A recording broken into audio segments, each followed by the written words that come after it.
Okay, so for breakfast this morning, I'm just having some whole wheat toast with 2 eggs and about a tablespoon of butter on each toast. I'm trying to, what's that word? Trying to follow, I had the part down, trying to follow the Dr. Brewers diet for a higher protein diet.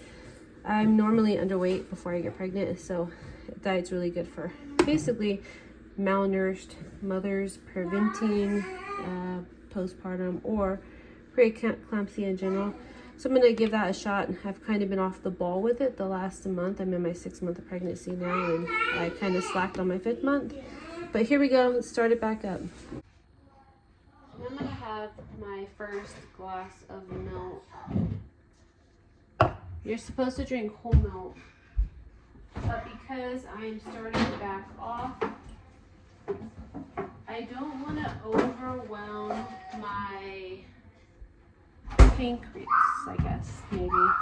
I don't have a gallbladder, so it's a little bit harder for me to digest fats than the average person with a gallbladder. So if you're thinking about doing this diet and you're newly pregnant, I definitely recommend you looking into it. But take it slow. Take it slow. And if you have no gallbladder, it can be done. Just take it slow. Like I'm starting out with 2% milk. 1% milk. Yes.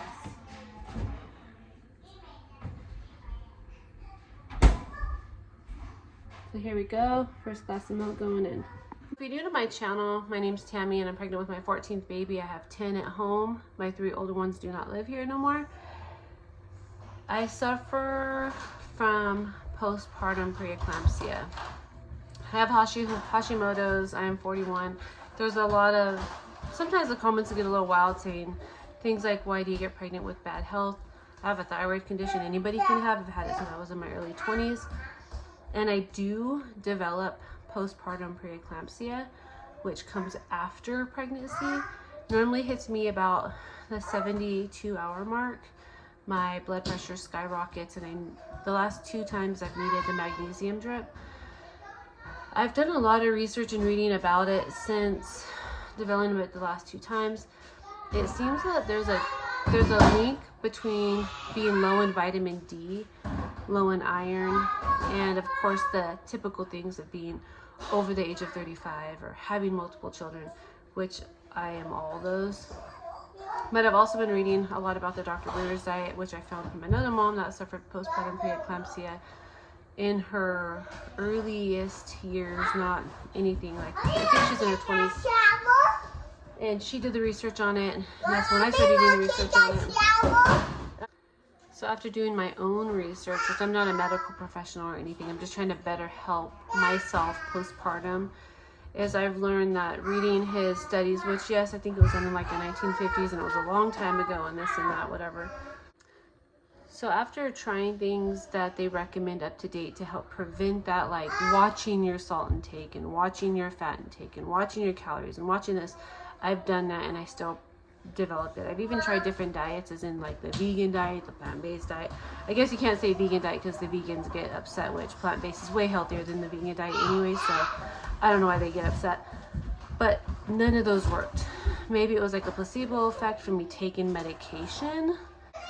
So maybe taking the medicines and doing the placebo effect, thinking that the plant-based diet was helping my blood pressure. It was just the medicines. And if you're developing this from a... Anyways, I keep getting interrupted and I don't know where I'm leaving off. So if you're interested in the site, just Google it and look for it if you're pregnant and you've suffered it before, or if you want to read on things on how to prevent it.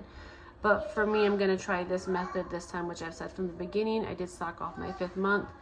And I'm doing all the opposites of what they recommend up to date, and I'm going back to what the studies did from this doctor's study back in, I think it was the 50s.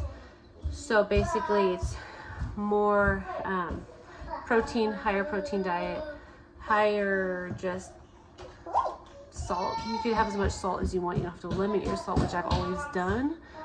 I didn't realize how important salt is, and it's the good salt. So I'm not going to bore you guys too much on it because you might not even care. But this is what I'm trying. This is what I'm hoping that will help me. And for my reasonings is I am low vitamin D. I've been taking a prescription vitamin D pill for a few years now, and I do get postpartum preeclampsia. So I'm gonna try this diet. We're gonna see how it works. So for lunch, I'm just having a yogurt bowl. So I got some whole fat vanilla yogurt, Greek yogurt in here with some frozen mangoes and some frozen blueberries.